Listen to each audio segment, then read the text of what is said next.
Bienvenidos a 360 grados, una visión global de la noticia, un espacio para debatir sobre todo lo que sucede en Colombia y en el mundo.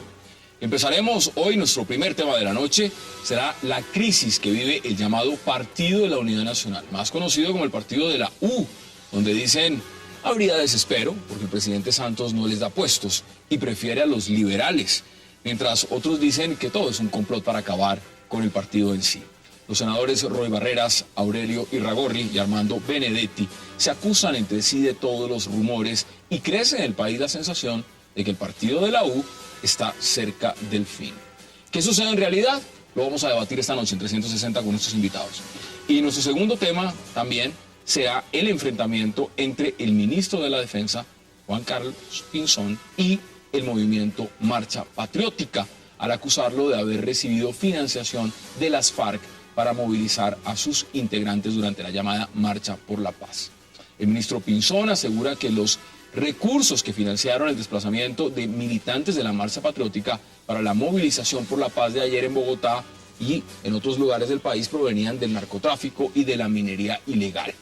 Piedad Córdoba le respondió que ella está cansada de la joda y que si tiene pruebas las enseñe.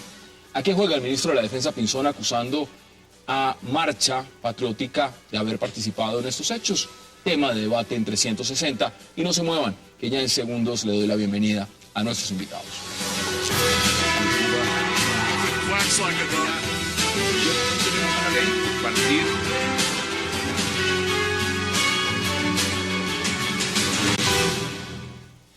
Y qué placer darle la bienvenida esta noche a 360 a Alejandra Barrios, a Jaime Castro, al congresista Mauricio Liscano y a Jaime Eduardo Arango. Gracias de nuevo por aceptar esta invitación y qué gusto tenerlos acá. Gracias. Muchísimas gracias. Gracias a usted. Bueno, mire, ¿hay crisis en la U o no hay crisis en la U? ¿Usted qué cree? Pues yo creo que la crisis en la U, en el partido de la U, se viene viendo desde el año pasado. Se viene viendo además desde el distanciamiento, y es producto del distanciamiento desde el mismo día de la posición del presidente Santos, entre el expresidente Uribe y el presidente Santos. Entonces sí veo una crisis en la U, una crisis muy seria y que indiscutiblemente va a tener repercusiones en las elecciones del próximo año. Congresista, usted es de la U, bienvenido. Y la pregunta es puntual. ¿Hay crisis en su partido? Y cuando digo crisis es crisis. No, muchas gracias. Yo creo, y lo digo con toda objetividad, que dentro del partido no hay una crisis, pues como lo han venido planteando los medios. Hay mucha polémica permanentemente, pues las declaraciones que hace Benedetti tienen bastante eco, pero la verdad es que son más una posición del personal que ha tenido con todos los presidentes del partido, porque esa es su forma de actuar, de generar polémica sobre las posiciones.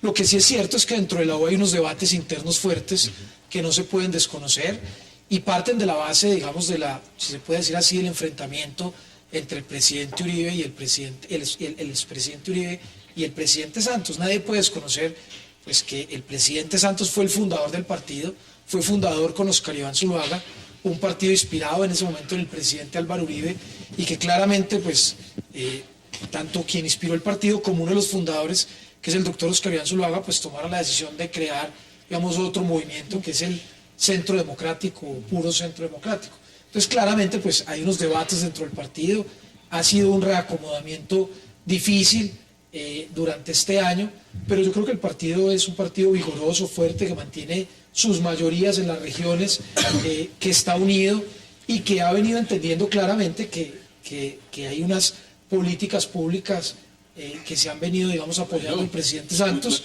y en pocas palabras, está bien. Usted dice está bien, vamos bien. Exalcalde, qué gusto. Yo creo que la crisis del partido de la U va más allá de lo que planteen sus dirigentes en relación con la nómina del Estado.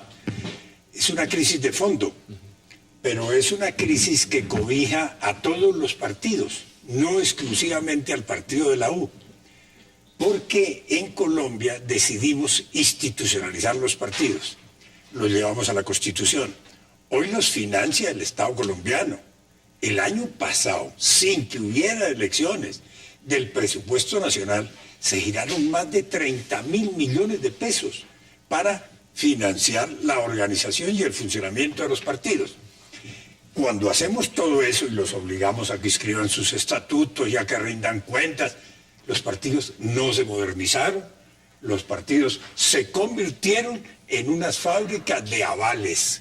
Esos son hoy los partidos en Colombia, institucionalizados, pero no van más allá de ser fábricas de avales. Eso es para la U, eso es para el Partido Conservador, eso es No para... tienen vida, además, se crean y se acaban momentáneamente en cuestión de años. En cualquier democracia uno habla de crisis de un partido cuando hay una división interna por posiciones políticas, por temas ideológicos, por la política internacional, por la política económica, pero aquí están peleándose unos puestos y entonces eso se vuelve crisis del partido, por Dios. Mire, antes de darle la palabra a Jaime Eduardo para que me dé su opinión, veamos qué está diciendo también el congresista Armando Benedetti frente al tema del partido de la U. Algunos congresistas que andan pidiendo entidades con nombre propio y otros piden mejor trato y otros se quejan, un poco de cosas. Además, si usted ha visto, el partido de la U siempre ha sido errático con el presidente. ¿Recuerda usted la famosa asamblea que muchos de ustedes estuvieron en octubre del año pasado cuando Plinio llevó a Uribe para que lo insultara y entonces chiflaron al presidente en la mañana y en la noche no? ¿Recuerda usted que, o verifiquemos, de pronto la única persona del partido de la U que defiende al presidente públicamente soy yo? Pero cada vez que atacan públicamente al presidente, son otros partidos los que salen a defenderlo, no nosotros. Y algo peor, estamos en el ostracismo total. No somos líderes en ningún proyecto importante, no ahora, sino en los últimos 3 años. Nunca hemos votado de forma cohesionada, siempre se deja libertad de conciencia. Los directores que tenemos, no quiero hablar mal de ellos ni burlarme de ellos en el día de hoy, de pronto mañana sí, pero esos señores no existen. No estamos en la política, o sea, no servimos para nada. Parecemos como una especie de bolsa donde meten una cantidad de gente para pasar el umbral. Mire, más claro no puede ser, una posición muy distinta a la que tiene el congresista Liscano, pero de eso se trata, mirarlo en perspectiva. ¿Cómo ve usted el partido de la U, lo que está diciendo Armando Benedetti? Es muy triste la suerte del partido de la U, porque el partido de la U surgió y se creó como una unidad política de convergencia de una cantidad de matices para articular una mayoría que fue la mayoría uribista. Ese partido llevó a Uribe al poder una vez y llevó al presidente Juan Manuel Santos al poder ahora. Pero ese partido hoy por hoy carga con toda la mala suerte y el desprestigio de la administración de Santos sin ninguno de los beneficios que debería tener por cargar esa cruz. Hablando en política clara, ¿qué tiene de malo que un partido pida puestos? Para eso son los partidos son para dirigir el poder, para dirigir la administración pública, a no ser que imaginemos un mundo de tecnócratas que están en la reserva siempre dispuestos a administrar el Estado y que no pertenecen a ningún partido, pero la realidad no es así. Pero el partido de la U no solo está fuera de la administración, sino que está cargando con está llevando la carga negativa de opinión pública hacia adelante. ¿Ustedes creen, digamos, que en este caso es cierto lo que plantean algunos, y es que el partido de la U, de pasar de ser la señora oficial, se está convirtiendo en la querida y los liberales son los que están ocupando realmente en esta administración los ministerios, los cargos importantes? Los conservadores están un poco celosos, pero los de la U se están quedando atrás, y se lo pregunto directamente a usted, porque en la reunión que hubo con el presidente Santos, algunos la catalogan, empezando por Armando Benedetti, como un gran fiasco. Pero mire lo paradójico, el debate que se ha armado en estos 2 o 3 días, y le cuento a ellos, se da supuestamente porque el senador Benedetti ha venido denunciando que el partido de la U fue donde el presidente Santos a pedirle puestos. Primero, el senador Benedetti no fue a la reunión. Entonces, mire, lo paradójico es que... ¿Casa pelea si no va? Él no fue a la reunión. O sea, él es un testigo, lo que se puede decir de oídas. Quienes estuvimos en la reunión, yo estuve en la reunión, puedo dar mi palabra de que nadie de los que estuvimos en la dirección le pedimos al presidente Santos puestos. O sea, el tema de los puestos no fue... O sea, el senador Roy Barreras no pidió puestos en esa reunión. El senador Roy Barreras no pidió puestos en esa reunión, y lo aseguro. Hubo un pequeño altercado entre el presidente Santos y el doctor Roy Barreras, porque Roy sí pidió que la reunión se hiciera sin ministros, pero no porque se fuera a hablar nada secreto ni privado, porque privado entre 40 o 50 personas no existe. En política no hay secretos. Él se incomodó porque estaban los ministros, seguramente quería hablar directamente con el presidente, y sí pasó un altercado. Pero toda la reunión fue basada en 3 temas fundamentales. Se habló de la paz, estuvo Humberto de la Calle que habló de la paz, muchos congresistas hablaron de la paz. Se habló de la ejecución del gobierno presupuestal en términos de la lentitud que iba a la ejecución presupuestal, y personalmente yo le pregunté al presidente que cuál era su posición política frente al partido y si él iba o no a la reelección y qué pensaba él con el partido de la U. Pero a ver. Entonces ahí, digamos, nadie, ni fue nada oscuro, ni fue nada raro, pudo haber sido tensionante por la discusión de Roy y el presidente por lo de los ministros, pero realmente en esa... No, pero podemos ser puntuales que al presidente no le gustó que el senador Roy Barreras le dijera, mire, quedémonos aquí los de la U hablando y que los ministros se vayan. Sí. Porque el rumor que hay, que lo está diciendo Armando Benedetti, no solamente es ese, es que le dijo, si se van los ministros me voy yo. Es decir, bajo ese planteamiento, el partido de la U ya parece una sobra. O estoy equivocado. Pero de ahí, digamos, de ese, digamos, inconveniente, que es un inconveniente, vamos, entre dos personas, uno puede salir a decir que claramente entonces el partido de la U fue allá o a hacer la encerrona al presidente o a pedir puestos. Diferente es que en la unidad nacional es un tema muy complejo, no solo para el partido de la U, es complejo para todos los partidos, porque la unidad nacional llevó a que no haya una diferenciación clara de ideas. Todo el mundo está ahí, digamos, como tomando decisiones en conjunto, y usted no puede determinar, digamos, diferente a 2 o 3 proyectos, el ley de víctimas, el de víctimas que también fue, digamos, apoyado fuertemente por el partido de la U. Digamos, usted hoy no puede determinar claramente cuál es el rol que juegan todos los partidos. ¿Usted está celoso de los liberales? Nosotros no estamos celosos de los liberales. ¿En lo más mínimo? En lo más mínimo, y en esa reunión, sepa usted, tampoco se habló ni siquiera del Partido Liberal. ¿Qué dicen ustedes al respecto? Pues mira, Hassan, yo creo que si uno va a hablar de temas de política, si uno va a hablar de temas de paz, si uno va a hablar de temas de la ejecución presupuestal, con un presidente además que está muy estresado porque está con un vértice en la agenda muy fuerte, que es la negociación de La Habana, con una marcha que tiene a portas, porque está a portas de una marcha donde además está jugando esa agenda política frente a la ciudadanía, y si un partido está con esa agenda, con quienes tiene que hablar es precisamente además con los ministros. Son los ministros, si uno va a hablar de política, quienes tienen la mayor capacidad de tomar decisiones para ver cómo va a funcionar esa agenda legislativa. Una agenda legislativa que tiene temas muy duros. Pero mire lo que usted dice, ministros liberales, ministros conservadores. Pero son ellos precisamente los que tienen la capacidad de poder mover dentro del Congreso una agenda legislativa basada en la política. Por eso sí creo que siempre se mantienen las suspicacias.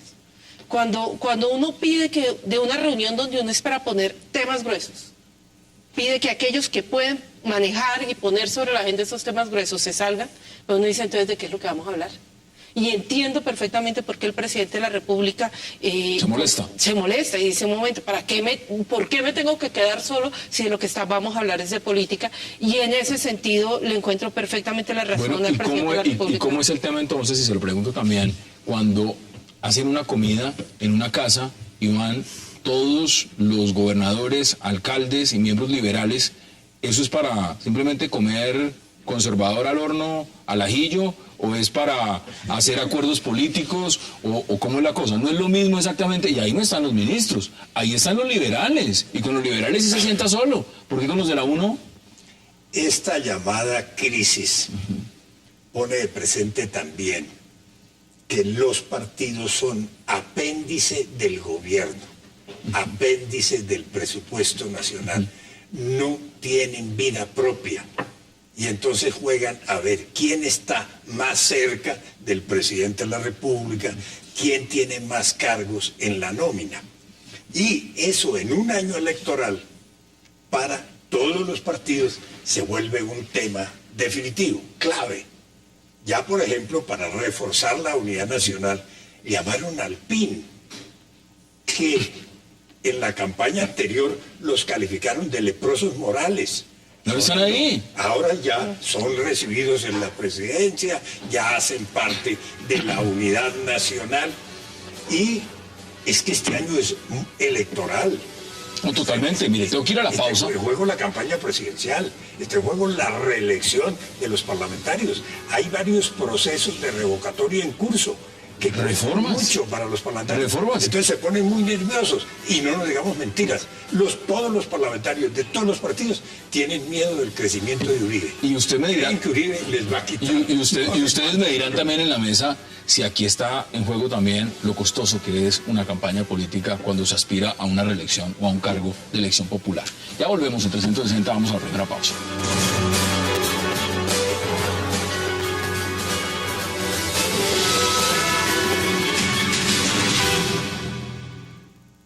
El presidente Uribe armó tolda aparte. El nombre del movimiento se llama Puro Centro Democrático y nosotros elegimos al presidente Santos, lo hemos acompañado a lo largo de 2 años y medio de gobierno, respaldamos sus políticas públicas y esa es la dirección que tiene hoy el partido de la U. Bueno, habrá 1 o 2, el disenso hay que respetarlo, pero la inmensa mayoría del partido, en el entendido de que hay grandes diferencias ideológicas entre el presidente Uribe y el presidente Santos, pues ha adoptado la línea del presidente Santos. Regresamos a 360. Muy claro, ¿no? Pero sin embargo, si es de la U. Pueden poner la S, en el tema de fondo ustedes dirán si eso es más fácil cambiarle el nombre a la letra que sencillamente cambiar la estructura. Ahora, ¿ustedes comparten lo que están diciendo? El partido de la U se quedó sin el aval de Uribe. Y eso significa que una porción muy importante de parlamentarios del partido de la U van a perder la credencial en las próximas elecciones. Eso por una parte. Pero insisto, y esto es algo que hay que tener en cuenta, aunque sea de índole práctico, el partido de la U debería ser el partido de gobierno, y no lo es. ¿Pero por qué no lo está haciendo? Porque hay intereses, por ejemplo, de expresidentes de reforzar y recuperar y darle estructura de nuevo, por ejemplo, al partido liberal como Ernesto Samper, como César Gaviria. Es que el partido de la U fue una salida histórica porque terminó el bipartidismo en Colombia. Lo que uno diría es que hay la tendencia de tratar de reinstaurar el concepto de bipartidismo. Y Santos, al parecer, el presidente Santos es una persona como muy afecta a esa visión política. A volver al nacimiento, al caudal. Al nacimiento aunque uno ya no sabe si el partido de gobierno va a ser el partido de la U o la Marcha Patriótica, pero ese es un tema... Sí, ese es un tema que... Bueno, pero usted lo acaba de plantear, ¿ustedes qué dicen al respecto?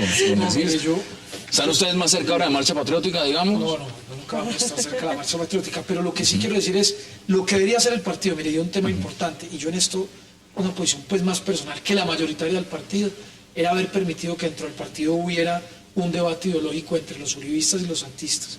Y de una manera democrática el partido debe convocar a sus bases, sus concejales, sus diputados, las personas, los convencionistas, para que tomaran una decisión, que la pelea no fuera por fuera del partido como se está dando, sino que la pelea fuera dentro del partido.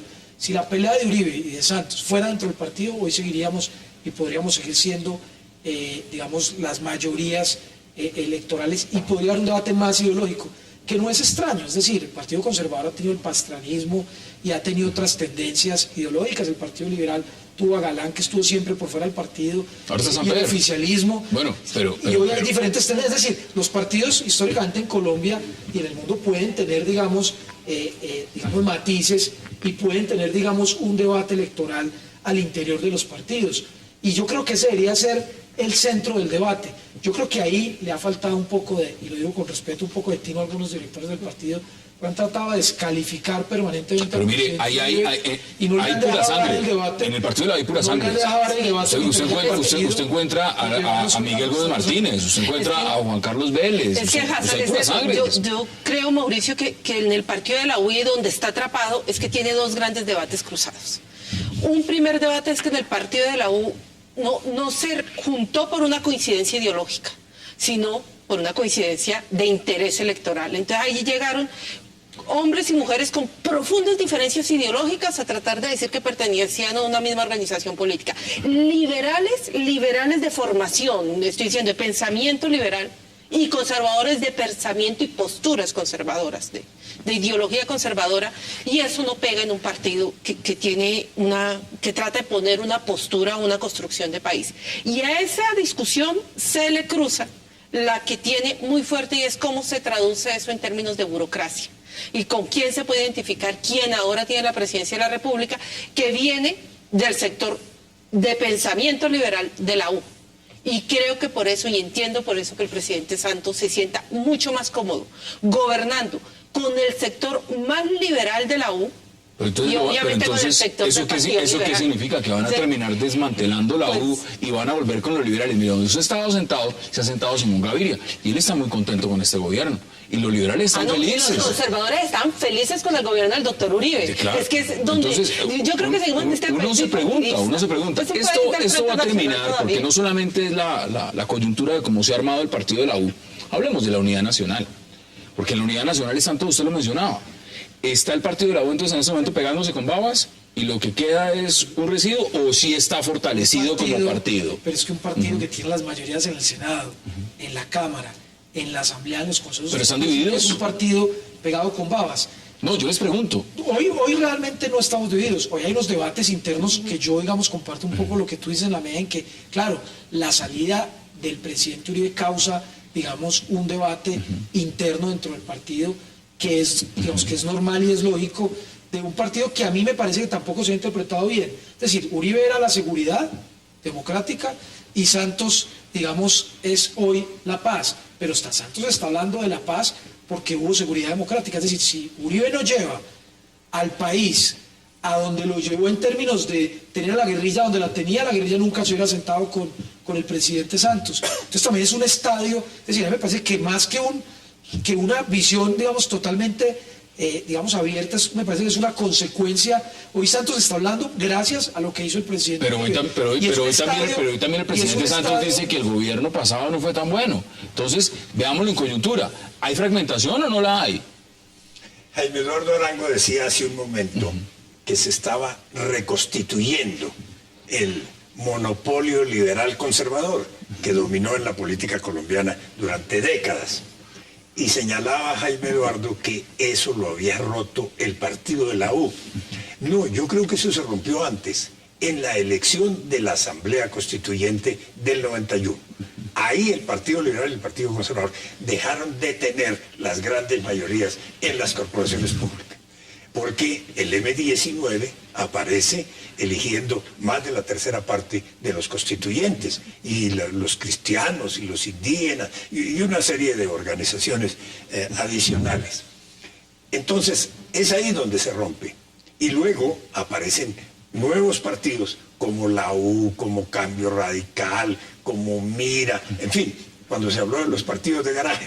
Hoy yo creo que desaparecieron los partidos de garaje, pero hoy los partidos son, repito, fábrica de avales. Su poder está en que otorgan avales. Y para inscribirse a una JAL de cualquier municipio se necesita el aval de un partido. Que yo no creo que se vaya a volver al monopolio de los partidos liberal y conservador. No han desaparecido del todo en la medida en que los nuevos partidos también han fracasado. No son nada distinto de los anteriores. ¿Y cómo ve la supervivencia usted de la U? Están hechos también de colombianos. No están hechos de gente traída de otras partes. Y el papel que cumplió el M-19, cuando la constituyente, que cumplieron la U, Cambio Radical y otros partidos, en estas elecciones del año entrante lo va a cumplir Álvaro Uribe Vélez. Bueno, aquí con sus listas. Él es el que va a impedir que liberales y conservadores vayan a monopolizar el poder político. ¿Ustedes están de acuerdo? Estoy de acuerdo, me parece un análisis bastante certero y bastante preciso y aclara el tema. Pero hay una cosa que yo sigo sin entender. Ustedes son el partido de gobierno, son las mayorías en el Congreso, en Cámara y en Senado. ¿Por qué el presidente no les da la representación adecuada dentro de la administración pública? ¿Cómo es posible que el ministro del Interior sea del Partido Liberal? Un señor que no tiene contacto con las mayorías. Agricultura conservadora. De hecho, yo pienso que eso no solo es un problema para el partido de la U, es uno de los grandes problemas de la administración del presidente Santos, que es intentar gobernar y conducir la administración con las minorías, ignorando y dejando por fuera de los puntos de decisión críticos a las mayorías políticas. A mí, por eso me parece que la suerte del partido de la U es muy triste. ¿Cómo interpreta usted, y por supuesto tiene la palabra, lo que está diciendo Armando Benedetti? Por ejemplo, y menciona a Aurelio Irragorri. Dice: es el que está de más en el partido de la U. No le gusta la paz, no le gusta Santos, y sí hace lo que quiere Roy Barreras. Esa es una definición más o menos de lo que significa el liderazgo dentro del partido de la U, en palabras, por supuesto, de Armando Benedetti. Si aquí, no, pero le quiero contestar al doctor. Si aquí hubiera una democracia, digamos, pues mucho más evolucionada, por decirlo así, y en eso en parte comparto, los partidos en Colombia, todos tienen, digamos, errores y digamos, uno no puede decir que esta pues es, digamos, la democracia de Estados Unidos o la europea, pero si uno revisa objetivamente, digamos, si esta fuera una democracia mucho más evolucionada, pues uno diría que los ministros deberían ir a una representación de los partidos y que eso no tendría por qué darnos vergüenza ni pena y debería ser así. Pero la verdad es que el presidente Santos, si usted hace realmente un análisis, no tiene ministros por representación de partidos. Los ministros todos han llegado realmente por una relación personal con Santos o por alguna capacidad técnica. No voy a venir a decir a mí que Alejandro Gaviria pues es la expresión del Partido Liberal, o el mismo ministro del Interior que llevaba 20 años por fuera en París, y que pues aquí no creo que ni ha votado por un liberal en los últimos 20 años, y yo creo que ni ha votado en Colombia, y Colombia apenas lo está medio conociendo después de estar 20 años en París. Entonces eso que usted plantea también le da sentido que quienes han puesto el sacrificio se sienten no representados. Están diciendo, mire, queremos puestos y puestos importantes. No, nosotros, uno quisiera, y lo ideal sería que Santos pues gobernara con los partidos y con figuras de los partidos, pero Santos tomó la decisión, que además no es de Santos, de muchos años para acá, desde que se inició la tecnocracia, casi que desde Gaviria, los ministros en Colombia han sido más técnicos que políticos. Y el criterio con el que se han elegido los ministros en los últimos 10 años ha sido un criterio más de amistad con los presidentes y más de capacidad técnica. Pero ¿qué nos dice eso también? ¿Qué nos dice eso también de quienes ponen los votos? Porque es que para hacerse elegir en la región necesitan los votos. Y los votos los están poniendo todos los políticos regionales, y a la hora del gobierno vienen y le dicen, presidente, pues yo necesito puestos. Hoy en día, y usted me dará cifras, una campaña al Congreso, alguien que quiera ser senador, tiene que gastarse a veces hasta 5.000 y 10.000 millones de pesos. Si usted quiere llegar al Congreso, no todos, algunos, si usted quiere gastarse 10.000 millones de pesos, bueno, la mayoría, 5.000 o 10.000 millones de pesos para ser senador, ¿de dónde los va a sacar si usted no tiene burocracia y no tiene puestos? Y si el gobierno no le tiene. Deme sus conclusiones al respecto, porque vamos a hablar también del tema de Mindefensa versus Piedad Córdoba en Marcha Patriótica. Pues mira, la primera de las conclusiones la comparto con el doctor Castro, esta no es una crisis solamente del partido de la U. En las próximas elecciones creo que además lo que vamos a empezar a ver es hacia el puro centro democrático, transfugismo en cuerpo ajeno, es decir, a través de los que van, sí, que van para aquí, van para allá. Es decir, unos por acá y los acomodar la política en Colombia, eso es una realidad. Indiscutiblemente la va a reacomodar. Creo que dependiendo del proceso de paz vamos a encontrarnos en un debate muy fuerte con una izquierda también marcada desde un extremo, y que aquí van a salir unos partidos muy golpeados. Muy golpeados. En 30 segundos, porque quiero que aprovechemos también el otro tema. Dame sus conclusiones para concluir este primer debate. La crisis de los partidos es una crisis de fondo. Va más allá de si tienen puestos o no en la nómina oficial. Es una crisis que cobija a todos los partidos, porque son modestos paraguas electorales, fábricas de avales. Vamos a la pausa y ya regresamos en 360. No se muevan, que vamos a hablar de el enfrentamiento que hay entre el ministro de la Defensa, por supuesto en declaraciones, Piedad Córdoba, y Marcha Patriótica. No se vayan.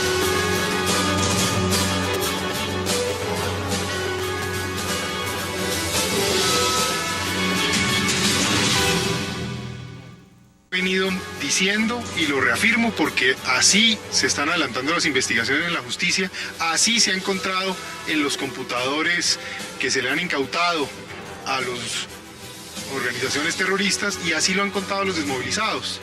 Las FARC financia parte o infiltra esa organización de la Marcha Patriótica, y esto es lo que hemos venido diciendo, y es lo que precisamente las autoridades han venido investigando en términos de lo que se ha encontrado. Regresamos a 360. Esas son las declaraciones del ministro Pinzón. Jaime Eduardo también dijo, Piedad Córdoba no debería opinar de las fuerzas militares. Ella conoce, es de las FARC. ¿Aquí hay financiamiento de las FARC en marcha o no lo hay? Desde el año 2012, el ministro de Defensa, noviembre del 2012, hizo la primera denuncia sobre el origen ilícito del financiamiento de Marcha Patriótica y del origen ilegal del movimiento. La Fiscalía es conocedora de esos procesos, hasta el punto de que 8 miembros de Marcha Patriótica hace unos meses fueron detenidos por ser miembros de Marcha Patriótica y a la vez ser parte de las FARC. Entonces, la evidencia que los dirigentes de Marcha Patriótica solicitan públicamente ya está públicamente conocida. Alejandra, ¿usted qué dice? Porque acá hay un rifirrafe y le voy a decir que contestó la senadora Piedad Córdoba. Dice lo siguiente, uso las palabras textuales. Ya está bueno con esa joda de que recibimos plata de las FARC. Esas son las declaraciones. Pues mira, indiscutiblemente cuando uno ve la capacidad de movilización de la Marcha Patriótica, pues la primera pregunta que viene es de dónde viene la financiación de esa capacidad de movilización, que además no solamente fue para esta movilización, la que se hizo el día de ayer, sino que ya se han hecho varias movilizaciones, inclusive regionales, y eso implica la movilización de muchos recursos. Cuando un ministro se pronuncia de esa manera, señalando que sí hay una relación directa entre la Marcha Patriótica y las fuentes de financiación del narcotráfico y de las FARC, lo que uno sí espera es que de manera muy rápida la justicia actúe sobre ese tema. Pero hay quienes dicen también que es mejor que Marcha Patriótica esté financiando, por ejemplo, y promoviendo la marcha con buses o con lo que sea, a que esté dando plomo. Ahí ese argumento también está. Pero es que sí.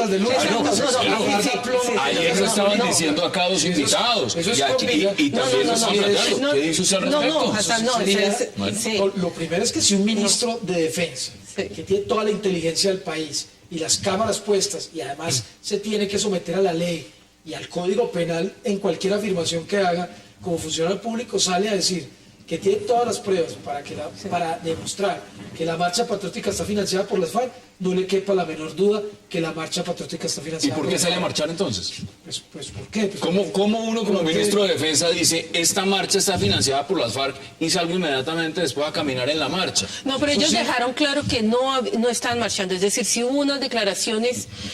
hubo unas declaraciones frente al evento de ayer que hicieron las fuerzas militares diciendo que habían hecho una parada para las víctimas y que eso no estaba relacionado con la marcha que se estaba haciendo, que se congregó en la Plaza Bolívar. Digamos, yo sí creo que uno tiene que diferenciar. ¿Qué dice usted?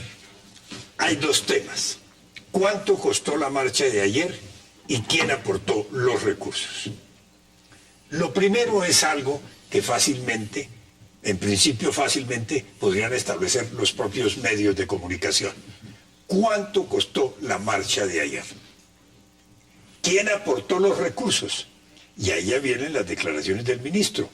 Y lo que acaba de recordar Jaime Eduardo Arango, desde el año 12, desde el año pasado, ya habían hablado del tema y lo habían llevado a conocimiento de la Fiscalía, según él. Yo esa parte no la sabía. El ministro dice que las autoridades están investigando. Y la pregunta es, si eso estaba en manos de la Fiscalía, ¿por qué la Fiscalía no ha hecho nada? La respuesta puede estar en que el señor fiscal general ayer participó en la marcha. No, y además dio declaraciones. ¿Cómo se espera una investigación imparcial sobre ese tema? Si él se comprometió ayer con la marcha, hizo todo el recorrido, dijo, vengo con los empleados, los miles de empleados de la Fiscalía, retó al procurador, que entre otras cosas, vi hoy en un medio, estaba fuera del país, está en Estados Unidos, retó al procurador a que saliera a marchar. Entonces, él se compromete en eso. ¿Cómo, con qué independencia va ahora a investigar el origen de esos recursos? No, pero doctor Castro, yo sí creo que aquí yo creo que aquí es importante no revolver dos cosas. No todos los que salieron a marchar ayer, es decir, la marcha de ayer no fue la marcha patriótica, primero. No todos los que salieron a marchar ayer salieron por identificarse o considerarse la marcha patriótica. Otra cosa es, lo que creo que Hassan está preguntando es, la marcha patriótica que podía venir en 100, 200, 300, no sé cuántos buses que podían traer, 5 días de pronto, o 4 días, o 2 días, moviéndose por el país, que eso tiene unos costos, claro, que los pueden pagar Dice el ministro. Chávez no fue. Sí, dice el ministro. Chávez no fue. Eso ya por lo menos no se lo pueden decir. Estamos hablando de eso. ¿Desde cuánto vale? Es de esos, es para no confundir. Pero por eso les pregunto, porque es que el ministro de Defensa, miren lo que dice el ministro de Defensa, también quiero que veamos declaraciones de Piedad Córdoba. El ministro de Defensa dice lo siguiente: la FARC financia o infiltra esa organización de Marcha Patriótica, y esto es lo que hemos venido diciendo y es lo que hemos venido investigando. Pero le agrega, además, indica que esos recursos provienen del narcotráfico, de la minería ilegal. O sea, esto no es que se ganaron el baloto y dijeron, venga, vamos a donar para tales funciones. Esto es dinero, narcotráfico y minería ilegal. Frente a ese panorama tan real, pues ¿cómo hay que abordar la situación cuando el ministro está diciendo eso, pero al otro lado estamos viendo que todos están marchando por lo que supuestamente está siendo financiado por el narcotráfico y la minería ilegal? ¿Esto es coherente desde algún punto de vista? Algunas puntualizaciones. Costo. La alcaldía emitió hoy un comunicado público en que dice que ellos gastaron 580 millones de pesos en la marcha. Eso es absolutamente increíble. Ya la cifra será de revisión más adelante, pero pues es la cifra que ellos alegan que tienen. Si había denuncias sobre Marcha Patriótica, que fue uno de los participantes en la marcha, ningún miembro del Estado podía marchar hombro a hombro con ellos. Punto. Independientemente de cuántos más participantes hubiera. No importa lo que dice el presidente Santos, que es, estamos marchando o se marchó para acompañar fue a las víctimas, rechazar la violencia y apoyar el proceso de paz. Porque eso es el argumento que da el presidente. Y hubiera dicho, y rechazamos que Marcha Patriótica nos acompañe, por lo menos. Pero ni eso. Mire, veamos declaraciones de Piedad Córdoba frente al tema. Es un mar de babas. Ese es un mar de babas porque donde ellos dan saltos mortales cada que pueden. Por una razón muy sencilla, porque es que mire cómo es la macartización, el señalamiento y su postura de clase. Nosotros sabemos que ellos defienden las oligarquías de este país y defienden un statu quo y defienden las camarillas de las cuales ellos hacen parte y son su presencia en el Estado. Y no lo estoy respetando porque él a nosotros no nos respeta. Y no tiene en cuenta el esfuerzo tan grande que nosotros estamos haciendo desde organizaciones bien pobres que podrían más bien dedicar sus platas a mejorar sus condiciones de vida, pero han entendido en su inmensa generosidad que no es estar bien una sola persona, sino estar bien el país. Nosotros, porque somos el pueblo, que nos oponemos a este statu quo de miseria y de pobreza, que salimos como nunca en este país, ha sido nadie capaz desde la muerte, desde el asesinato de Gaitán, de convocar a la gente. Nosotros sí somos delincuentes. La plata de nosotros sí viene en la ilegalidad. No falta y no que digan que tenemos un narcotraficante también en Marcha Patriótica que nos financia. Pero de verdad que nos molesta mucho. O sea, ya está bueno con esa joda de que nosotros recibimos plata de las FARC. Ahí están las declaraciones. Congresista. Yo creo que hay que hacer una aclaración, y es que la marcha de ayer pues no fue una marcha solamente de la Marcha Patriótica. Yo creo que la marcha de ayer, pues cuando el presidente Santos asume el liderazgo de la marcha, cuando el alcalde Petro se gasta 600 millones, que seguramente se gastó mucho más, y cuando muchos funcionarios públicos pues fueron los que mayoritariamente, los funcionarios de la Fiscalía son 20.000 solamente, si salieron 10.000 o 15.000, pues uno no podría decir que toda la gente... Los distritos son más de 50.000. Algunos iban obligados, les mandaron correo. Entonces póngale, si los funcionarios de los distritos salieron, si los de la Fiscalía salieron y los de los ministerios salieron, pues estamos hablando de 80 o 100.000 personas. Digamos, solamente los funcionarios, uno podría decir que todos los que marchaban ayer se la Marcha Patriótica. Y yo creo que ese tema sí hay que desligarlo, aunque obviamente sí es importante que el gobierno investigue de dónde pagan 400 buses, cómo los pagan. Yo no creo que organizaciones de base pobres puedan pagar un bus que pague 2 o 3 millones de cualquier región a Bogotá, más alimentación, más dormida, más comida. Estamos hablando de cifras astronómicas. No, pues vamos a lo que puntual. El ministro dice que sería bueno investigar por órganos de control, y que yo le creo al ministro en lo que está diciendo, y ese es un debate. Ahora bien, a mí sí me parece muy importante que la Fiscalía, que la Procuraduría y que al país se le diga la verdad de cuál es el verdadero fin de la Marcha Patriótica. Es que los colombianos tenemos que saber. A mí me daría mucho miedo que ese fuera, digamos, como el brazo político de las FARC, porque ese sería el peor escenario. Volveríamos nuevamente a la combinación de fuerzas de lucha. Entonces, es decir, nosotros luchando en la legalidad, pero y ellos con armas y luchando en la ilegalidad. Veamos perspectivas.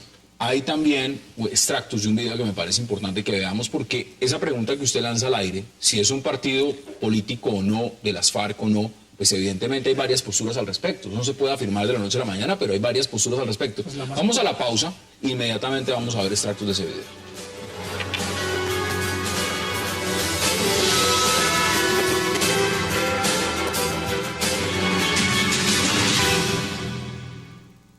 En el año 2000, antes de que se rompieran las negociaciones, del Caguán, que se rompieron 2 años después, 2002, Alfonso Cano fundó con sus amigos y compañeros un aparato clandestino que se llamó Partido Comunista Clandestino. Y paralelamente convocó en el Caguán una serie de personas abiertas, amplias, que consideraban a Simón Bolívar como un inspirador moral y creador de la patria colombiana. Lo llamó y les estimuló la creación del movimiento bolivariano por una nueva Colombia. Ambos de trabajo clandestino, porque él prevía el baño de sangre que se hizo con la Unión Patriótica, porque él fue además uno de los sobrevivientes. El otro es Iván Márquez. Regresamos a 360. Ahí habla desde el año 2000, Alberto Pinzón Sánchez. ¿Usted sabe quién es Alberto Pinzón Sánchez? Una de las personas más cercanas a Alfonso Cano, en lo que ellos llaman personalidades democráticas fuera de la guerrilla. Ellos lo llaman así. Pero fue una persona cercana durante toda su vida. Esa charla es en Bélgica. Si no ese extracto de ese video es en Bélgica. Y es una razón muy fidedigna de dónde viene la Marcha Patriótica. La Marcha Patriótica es la conjunción del movimiento bolivariano por la Nueva Colombia, que es un movimiento de masas, más el Partido Comunista Clandestino, que es un movimiento miliciano de inteligencia de la guerrilla. Esas dos organizaciones, trabajadas con mucha minucia a lo largo y ancho del país durante más de una década, dieron el modelo de organización de masas, que suma más o menos unas 1.500 o 2.000 pequeñas organizaciones sociales que hoy vemos en la calle con el nombre de Marcha Patriótica. O sea, esto es un trabajo de organización de masas. No, es un trabajo de organización de masas minucioso, exacto, dentro de la disciplina política leninista, que es altamente exigente, que si bien no es grande en número, es altamente organizado. Pero esa historia es fidedigna y explica. ¿Qué dicen ustedes al respecto? No, yo tengo una pregunta. ¿Qué digamos, frente a lo que está diciendo Eduardo, es ¿qué capacidad de movilización tiene la Marcha Patriótica? Con los análisis que ustedes hacen, ¿cuál es la capacidad de movilización que tiene la Marcha Patriótica?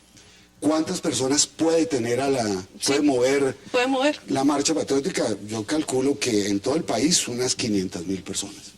Es que es ahí donde yo quiero poner como las proporciones. Si uno dice que en un país como Colombia, una expresión de izquierda tiene la capacidad de mover 500.000 personas, estaríamos diciendo que si se desmoviliza la FARC, se convierte en organización política, su capacidad de votación sería entonces una capacidad de votación que ni siquiera ha tenido el Polo Democrático Alternativo, juntando todas las expresiones de izquierda, desde el Partido Comunista, pasando por el ADM-19 o por el M-19.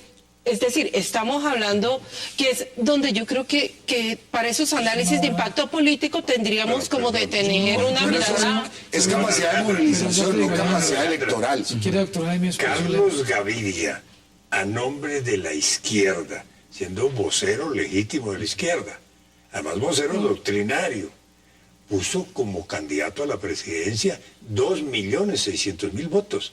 le ganó al candidato liberal que era Horacio Serpa. Entonces la izquierda sí ha tenido una presencia electoral. Sí, pero miren que son momentos de coyuntura, porque igual podríamos decir, digamos, que le pasó al verde.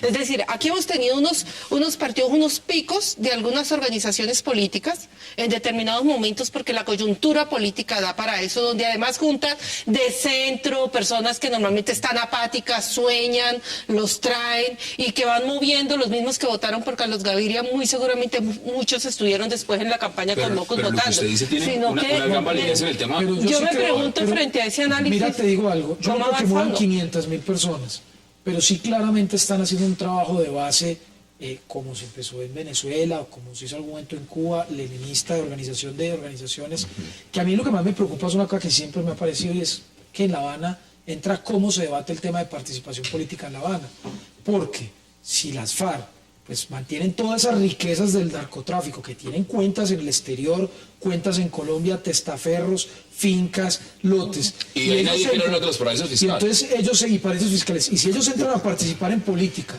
en igualdad de condiciones que los que hemos estado en la legalidad y pueden participar y no les quitan toda esa plata, esa gente se levanta, lo digo con todo respeto, los votos en muchas zonas del país, porque es que mire, cuánto pueden ellos movilizar en el sur del país y en muchas zonas solamente con la capacidad económica que tienen. ¿Pero usted le está sumando también las zonas de reserva campesina? Y más que está proponiendo eso, pero a la gente no se le puede olvidar una cosa que pasó en Colombia. La gente dice, no, que es que las FARC, que mire, que nadie los quiere, que no tienen opinión pública, que tienen toda el rechazo de la opinión. Mire lo que pasó en la Constituyente. La Constituyente, el M-19 venía de tomarse el Palacio de Justicia, con sangre en las manos, digámoslo así, hicieron un proceso de paz y fue una de las principales fuerzas políticas de la Constituyente, viniendo después de tomarse el Palacio de Justicia. Acá hay un tema. Ahí hay un análisis de fondo, y es, si esos tipos quedan riquísimos, buscan 2 o 3 tipos carismáticos, se montan un discurso como el de Venezuela. ¿Qué es lo que estamos viendo en ese momento? Nos quedan menos de 4 minutos y quiero que Mauricio, aprovechen yo veo la sus gente, mira, yo creo que si fuera desde ahí, lo de ayer hubiera sido Pero es que apoteósico. lo estamos viendo en Bogotá, pero métete tú, Marcha Patriótica ha sido métete tú a esas veredas a poner buses Pero la de marcha de ayer no fue apoteósica. y con armas. Un elemento que no puedo dejar de lado, porque lo han dicho también, aquí lo dijo el representante Iván Cepeda, y es, no nos vinculen con FARC, porque nos pueden a Marcha Patriótica poner inmediatamente a los líderes, a las cabezas, dirigentes de Marcha Patriótica, una lápida inmediatamente.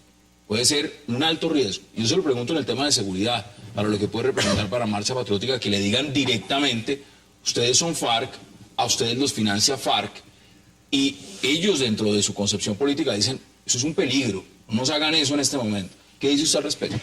De ahí la importancia de que la Fiscalía y las autoridades competentes se pronuncien de manera casi que inmediata. Una de las fortalezas de los sistemas democráticos consiste precisamente en que muchas de las diferencias políticas que haya las deciden los jueces. Aquí hay una diferencia política entre el Ministerio de Defensa, que dice Marcha Patriótica está financiada por el narcotráfico, la minería ilegal, y las personas de Marcha Patriótica que dicen nos están acusando injustamente, sin motivos, sin fundamento, saquen las pruebas. Bueno, pues que actúe la autoridad y le diga al país si están siendo financiados por el narcotráfico o no han sido financiados por el narcotráfico, y eso elimina cualquier duda. En 20 segundos. Eso es urgente. El ministerio señala esto, y no puede ser un globito. En este país lo peor que nos ha venido pasando en la historia es que las diferencias ideológicas las solucionamos a partir de la eliminación física del contrario. Está clarísimo, la UP y mucho más. Aquí ni podemos reeditar historias en la UP, y te boto un dato, Hassan. Cada 48 horas en este país un dirigente político electo sufre algún tipo de violencia, o es asesinado, secuestrado, amenazado. Entonces, en ese contexto es donde eso que señala el ministro no puede quedar como un globo. 20 segundos máximo para sus conclusiones. Primero, señalar, capacidad de movilización no es capacidad electoral. Marcha Patriótica es muchas familias compuestas incluso por muchos menores de edad. Entonces, no es lo conclusiones, congresista, 20 segundos. Yo comparto plenamente que las afirmaciones del ministro de Defensa no se pueden quedar en el aire, y que esa es una línea que hay que trazar entre qué es legal y qué es ilegal, y hay que hacerlo rápidamente por el bien del país, por el bien del proceso de paz y por el bien del mismo gobierno que pues claramente pues si son ilegales no podría salir a marchar con ellos. Si fue así, salió a marchar. Entonces digamos que ahí sí es un buen llamado al fiscal y al procurador y al ministro que aporte las pruebas a los entes judiciales. Congresista Mauricio Liscano, gracias por aceptar la invitación. Jaime Eduardo Arango también, por supuesto. Gracias. Como siempre, Alejandra, gracias por aceptar esta Muchas invitación. gracias. Y exalcalde Jaime Castro, gracias por aceptar la invitación. A ustedes gracias por acompañarnos. Nos vemos mañana de nuevo aquí a la misma hora, 8 p.m. para seguir debatiendo la agenda política de Colombia y del mundo. Hasta una próxima oportunidad.